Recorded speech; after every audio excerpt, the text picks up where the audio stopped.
ಎಲ್ಲರಿಗೂ ನಮಸ್ಕಾರ. ಗುರು ರಾಘವೇಂದ್ರರು ಅಂದ್ರೆ ಲಕ್ಷಾಂತರ ಭಕ್ತರ ಪಾಲಿನ ಕರುಣಾಮಯಿ. ಆದ್ರೆ ಅವರ ಅವತಾರದ ಹಿಂದೆ ಒಂದು ದೈವಿಕ ಶಾಪದ ಕಥೆ ಇದೆ ಅನ್ನೋದು ನಿಮ್ಗೆ ಗೊತ್ತಾ? ಒಂದು ಶಾಪ ಹೇಗೆ ಇಡೀ ಮಾನವ ಕುಲಕ್ಕೆ ವರವಾಯ್ತು? ಬನ್ನಿ, ರಾಯರ ಈ ಅದ್ಭುತ ಪಯಣದಲ್ಲಿ ಜೊತೆಯಾಗಿ ಸಾಗೋಣ.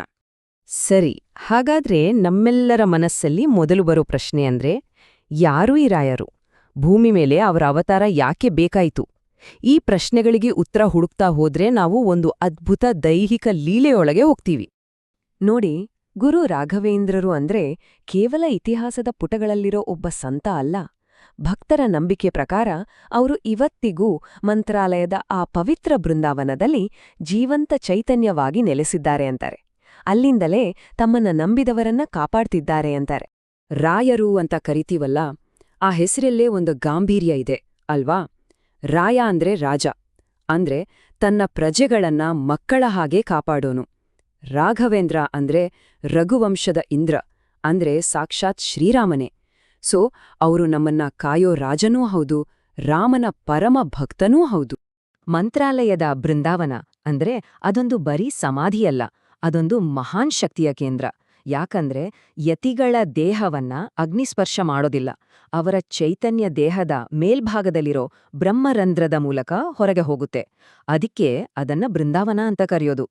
ಅಷ್ಟೇ ಅಲ್ಲ, ಅದರ ಪ್ರದಕ್ಷಿಣೆ ಹಾಕಿದ್ರೆ ಸಾಕು ನಮ್ಮೆಲ್ಲ ಗ್ರಹದೋಷಗಳು ನಿವಾರಣೆ ಆಗುತ್ತೆ ಅನ್ನೋದು ಒಂದು ಅಚಲವಾದ ನಂಬಿಕೆ.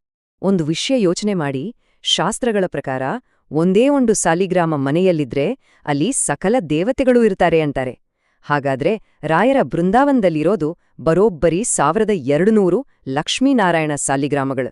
ಅಬ್ಬಾ, ಊಹಿಸ್ಕೊಡಿ, ಆ ಜಾಗದಲ್ಲಿ ಎಂಥ ಅದ್ಭುತ ದೈವೀ ಶಕ್ತಿ ತುಂಬಿರ್ಬೇಡ. ಸರಿ, ಈಗ ನಾವು ಕಥೆಯ ಮೂಲಕ್ಕೆ ಹೋಗೋಣ. ಅಂದ್ರೆ ಇದೆಲ್ಲ ಎಲ್ಲಿ ಶುರುವಾಯಿತು ಅಂತ ನೋಡೋಣ. ನೇರವಾಗಿ ಬ್ರಹ್ಮದೇವರ ಸತ್ಯಲೋಕಕ್ಕೆ. ನಮ್ಮ ರಾಯರ ಮೂಲರೂಪ ಇದೆಲ್ಲ ಅದೇ ಈ ಶಂಕುಕರ್ಣ. ಬ್ರಹ್ಮಲೋಕದಲ್ಲಿ ಬ್ರಹ್ಮದೇವನಿಗೆ ತುಂಬಾನೇ ಆಪ್ತರಾಗಿದ್ದ ಇವರು ಪ್ರತಿದಿನದ ಪೂಜೆಗೆ ಬೇಕಾದ ತುಳಸಿ, ಹೂವುಗಳನ್ನ ತಂದುಕೊಡೋ ಪವಿತ್ರವಾದ ಕೆಲಸ ಮಾಡ್ತಿದ್ರು. ಆದ್ರೆ ಒಂದಿನ ಏನಾಯ್ತು ಅಂದ್ರೆ, ಬ್ರಹ್ಮದೇವರು ಶ್ರೀರಾಮನ ಪೂಜೆಗೆ ಕೂತಿದ್ರು.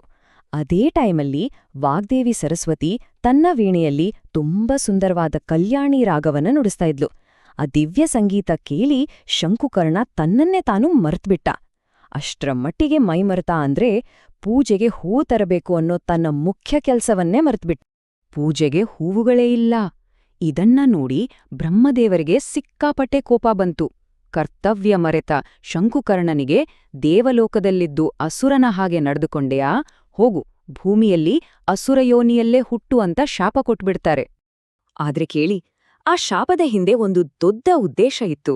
ಶಂಕುಕರ್ಣನನ್ನ ಸಮಾಧಾನ ಮಾಡಿದ ಬ್ರಹ್ಮದೇವರು, ಇದು ಶ್ರೀಮನ್ನಾರಾಯಣನ ಸಂಕಲ್ಪ, ನಿನ್ನ ಹಾಗೆ ಧರ್ಮವನ್ನ ಪಾಲಿಸೋ ಒಬ್ಬ ವ್ಯಕ್ತಿ ಈಗ ಭೂಲೋಕಕ್ಕೆ ಬೇಕಾಗಿದೆ, ಅದಕ್ಕಾಗಿಯೇ ಈ ದೈವಿಕ ಲೀಲೆ ನಡೀತಾ ಇದೆ ಅಂತ ಆ ರಹಸ್ಯವನ್ನ ಬಿಚ್ಚಿರ್ತಾರೆ. ಸೊ ಆ ಶಾಪ ಒಂದು ಅಂತ್ಯ ಆಗಿರ್ಲಿಲ್ಲ, ಬದಲಿಗೆ ಒಂದು ಮಹಾನ್ ಪಯಣದ ಆರಂಭವಾಗಿತ್ತು. ಶಂಕುಕರ್ಣನ ಆತ್ಮ ಭೂಮಿ ಮೇಲೆ ಧರ್ಮಸ್ಥಾಪನೆಗೋಸ್ಕರ ಒಂದಾದ ಮೇಲೊಂದರಂತೆ ಅವತಾರಗಳನ್ನ ತಾಳ್ಬೇಕಿತ್ತು. ಆ ಪಯಣ ಹೇಗಿತ್ತು ಗೊತ್ತಾ? ಶಂಕುಕರ್ಣನ ಆ ದಿವ್ಯಚೇತನ 4 ಯುಗಗಳಲ್ಲಿ 4 ಮುಖ್ಯ ಅವತಾರಗಳನ್ನ ತಾಳುತ್ತೆ. ಸತ್ಯಯುಗದಲ್ಲಿ ಅಚಲ ಭಕ್ತಿಯ ಸಂಕೇತವಾಗಿ ಪ್ರಹ್ಲಾದನಾಗಿ ಹುಟ್ಟಿದ್ರು.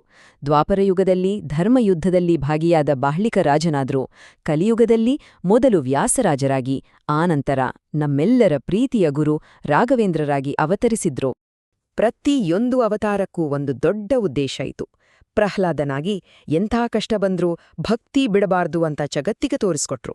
ಬಾಹ್ಲಿರಾಜನಾಗಿ ಕರ್ಮ ಅಂದ್ರೇನು, ಧರ್ಮದ ಸಂಕೀರ್ಣತೆ ಏನು ಅಂತ ಸ್ವತಃ ಅನುಭವಿಸಿದ್ರು. ವ್ಯಾಸರಾಜರಾಗಿ ವಿಜಯನಗರ ಸಾಮ್ರಾಜ್ಯದ ರಾಜಗುರುವಾಗಿ 732 ಹನುಮನ ವಿಗ್ರಹಗಳನ್ನ ಪ್ರತಿಷ್ಠಾಪಿಸಿ ಭಕ್ತಿ ಮಾರ್ಗವನ್ನೇ ವಿಸ್ತರಿಸಿದ್ರು.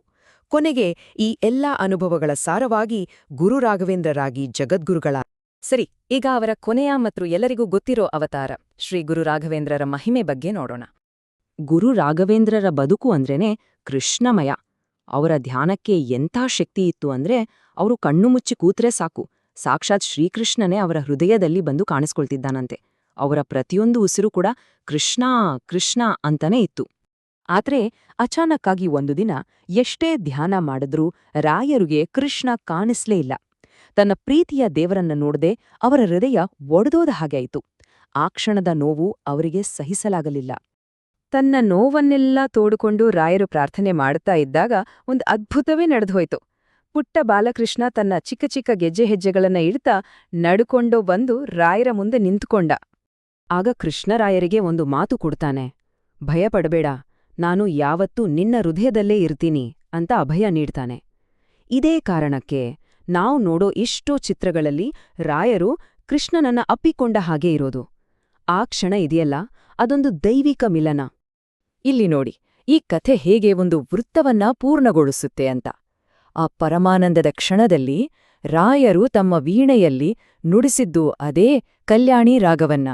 ಯೋಚ್ನೆ ಮಾಡಿ, ಯಾವ ರಾಗದಿಂದಾಗಿ ಶಾಪ ಸಿಕ್ಕಿತ್ತೋ ಅದೇ ರಾಗ ದೇವರ ಜೊತೆಗಿನ ಅವರ ಶಾಶ್ವತ ಮಿಲನಕ್ಕೆ ಸಾಕ್ಷಿಯಾಯಿತು. ಹಾಗಾದ್ರೆ ರಾಯರ ಈ ಕಥೆ ಬರೀ ಒಂದು ಪುರಾಣನಾ? ಖಂಡಿತ ಇಲ್ಲ.